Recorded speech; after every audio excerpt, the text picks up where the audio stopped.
endoprothèse et faire un état des lieux et de voir où est-ce que nous en sommes. Et donc, ça va peut-être susciter le débat. Et donc,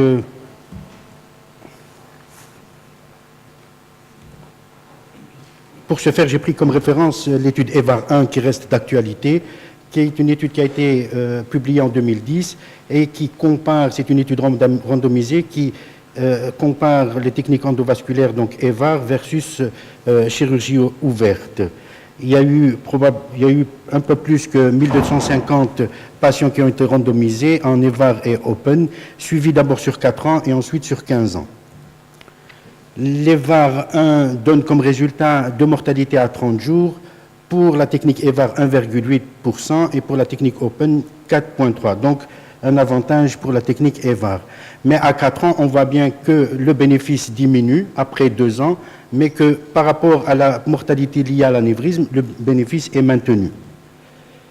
On voit aussi que les patients ont été revus à 4 ans et que clairement, il y a beaucoup plus de complications et beaucoup plus de réinterventions, on en a parlé pendant la matinée, pour le groupe EVAR. Cette étude a été de nouveau publiée dans le Lancet en 2016, reprenant l'évolution de ces patients sur 15 ans. Et on voit clairement, on va aller très vite, pour la mortalité totale, on voit qu'il y a une différence significative pour le groupe EVAR après 8 ans, et que pour la mortalité liée à l'anévrisme, c'est exactement la même chose après la 8e année. On voit sur cette dia la survie et la mortalité. Les courbes s'inversent pour la mortalité liée à l'anévrisme, où on constate clairement le bénéfice avec la courbe verte pour le groupe EVAR, et puis ça s'inverse après la 8e année pour le groupe EVAR, et le groupe Open prend l'avantage. C'est exactement la même chose pour la mortalité totale, et on considère qu'après la 15e année, les courbes sont absolument identiques et qu'il n'y a pas de différence. Ici, les causes de mortalité où on détecte clairement que la mortalité liée à la rupture de l'anévrisme est de 7% dans le groupe EVAR. Pour ce qui concerne les réinterventions, on considère qu'effectivement, comme on a vu, qu'il y avait beaucoup de réinterventions, mais sur toutes les réinterventions que nous constatons, la phase la plus critique se situe entre le 6e mois et la 4e année, ce qui est intéressant à considérer.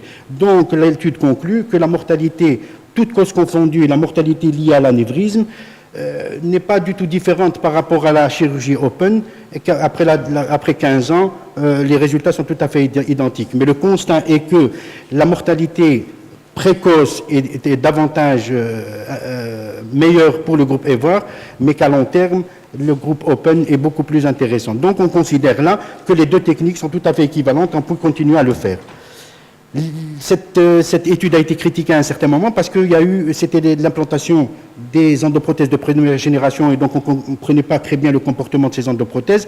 L'imagerie médicale ne pouvait pas nous dire à ce moment-là qui était éligible pour la technique EVAR ou non éligible, et que les protocoles de suivi n'étaient pas aussi drastiques. C'est-à-dire qu'à partir d'un certain nombre d'années, on s'est dit c'est bon, et que même d'autres personnes ont considéré que le suivi pouvait se faire uniquement par l'écho-doppler, et probablement qu'on a dû ne pas considérer certaines fuites à ce moment-là.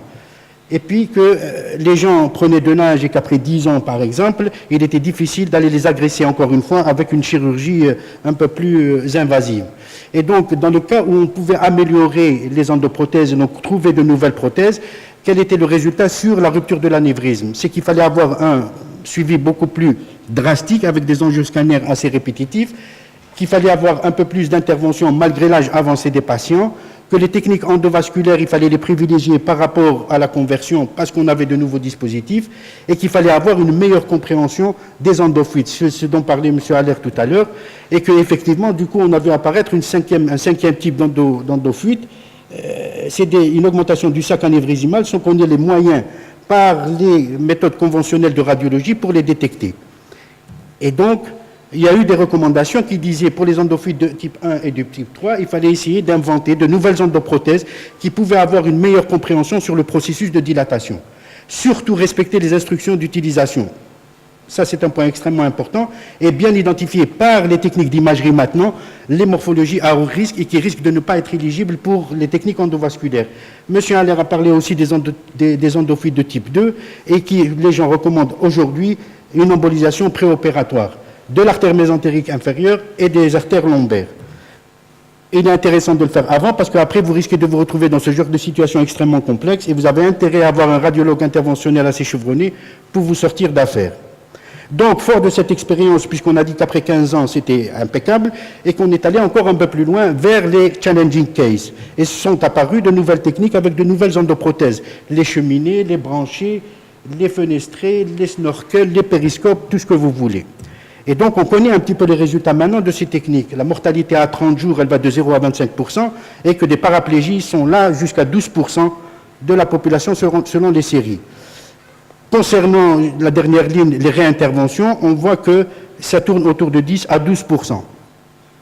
Concernant les cheminées, la mortalité à 30 jours est de l'ordre de 4 à 5%, et que les types 1 endoliques sont de l'ordre de 14%. Avec des problèmes, avec des problèmes rénaux. Évidemment, on s'expose à des problèmes. Pourquoi? Parce que dans ce genre de configuration, il est impossible et quasi impossible de prédire une étanchéité parfaite à partir du moment où on a ce montage qui est là. Vous voyez qu'invariablement, les choses se modifient avec le temps et qu'on a ces gouttières qui apparaissent et qui font risquer aux patients l'apparition d'une endofuite de type 1. Ça, c'est des schémas péropératoires. Et vous voyez que ça dépend, c'est indépendamment de la localisation, que ce soit au niveau de la crosse, que ce soit au niveau de la porte abdominale. Et dans certaines situations, on va tellement oversizer qu'on risque des kinking des branches qui sont là. Alors, Deniette a étudié l'évolution de ces branches dans les endoprothèses branchées et fenestrées et qui conclut clairement qu'en fonction de l'évolution et avec le temps, invariablement, les branches de ces endoprothèses se modifient et c'est ce qui fait risquer l'apparition d'occlusion et de sténose au niveau de ces endoprothèses branchées et fenestrées, ce qui impose un suivi par angioscanner extrêmement précis. Voilà les situations où on risque d'avoir des problèmes d'endofuite. Donc, de quelle évolution parle-t-on? On se retrouve avec des techniques nouvelles, avec des prothèses nouvelles, mais on reste toujours avec le même problème d'endofuite majeure, surtout de type 1, et surtout que toutes ces situations, et probablement à part les branchés et les fenestrés, on a des utilisations qui sont hors utilisation, hors instruction d'utilisation. On a de nouveaux procédés pour régler ce genre de problème, avec notamment l'endo encore, qui lui est une vis qui se fait entre la prothèse et la paroi, qui est elle déjà fragilisée. Je vais plus vite, il y a cette nouvelle prothèse qui a été mise sur le marché, la Nelix, qui met en place des endobags pour pouvoir combler le sac anévrismal et éviter les fuites. Celle-ci, visiblement, sur l'étude ici d'Harrison, ils se sont rendus compte qu'il y avait beaucoup plus de ruptures d'anévrisme qu'il n'était prévu, et donc cette prothèse a été retirée du marché. En tout cas, il n'y a pas le marquage CE. Est-ce qu'on a exploré le tout? Je ne pense pas. Je suis convaincu que le multicouche est une technologie qui s'impose comme une alternative. Premièrement, parce que physiologiquement, c'est celle qui respecte le flux, et donc avec la réorganisation des turbulences, par l'élimination du flux, il y a moins de stress sur la paroi, l'effet venturique qui augmente la vitesse dans les branches. Voici les différentes localisations. Du point de vue clinique, secondairement, vous voyez que l'étude Strato a montré une perméabilité au-delà des 96% et qu'il n'y avait pas de paraplégie. Différentes publications apparaissent maintenant dont les auteurs crient de leur vœu pour dire que c'est une alternative sérieuse pour la prise en charge de ce genre de pathologie. Kolvenbach a fait exactement la même étude et il est intéressant de lire son papier. Et troisièmement, parce qu'il y a une intégration parfaite de la prothèse dans la paroi artérielle. Une étude animale a montré qu'il y avait une endothélisation qui se faisait là et qu'elle s'arrêtait net juste au niveau de l'ostium de l'artère. Professeur Edelman du MIT a étudié un explant et il a fait une étude histopathologique qui montre clairement qu'il y a un néo-endothélium qui est là. Donc vous avez ici une technologie qui ne nécessite pas une courbe d'apprentissage importante, que les stocks sont disponibles, que les nouveaux produits mis en place, notamment la bifurquée, coûtent beaucoup moins cher et donnent très peu de complications.